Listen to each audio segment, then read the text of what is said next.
La faula va i la faula ve. I dels 40 sèniors de la Pilarín Vallès us parlaré. Soc el Santi Rovira i tinc l'honor de parlar-vos de la Pilarín des de la Biblioteca Pilarín Vallès de Vic. I us explicaré una mica aquest gran mural que hi ha a la biblioteca que va dedicar la Pilarín Vallès a la ciutat de Vic i la seva relació amb el llibre i la llengua.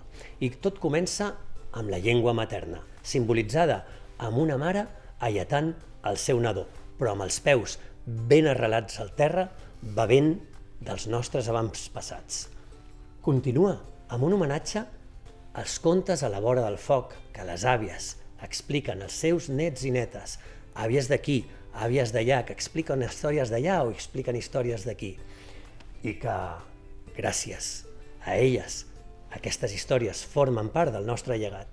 També fa referència a les pantalles, perquè la Pilarín creu que les pantalles també formen part de la transmissió de la llengua, però amb bons continguts, i fa una picada d'ull a la Roser Capdevila, la seva amiga, i les seves 3 bessones. I continuem passant per la impremta Minerva, pel patronat d'estudis osonencs, de les llibreries i la feina tan important dels llibreters i les llibreteres. I, evidentment, no podia faltar el paper de les biblioteques. I en aquest mural també hi tenim la pròpia biblioteca Pilarín Vallès il·lustrada.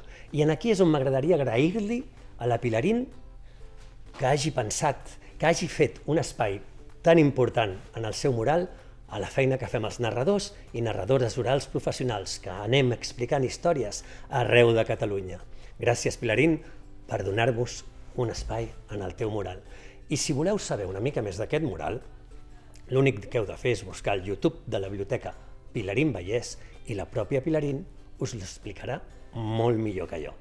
I catacric, catacrac, des de la faula, els 40 sèniors que els teniu al cor, robat.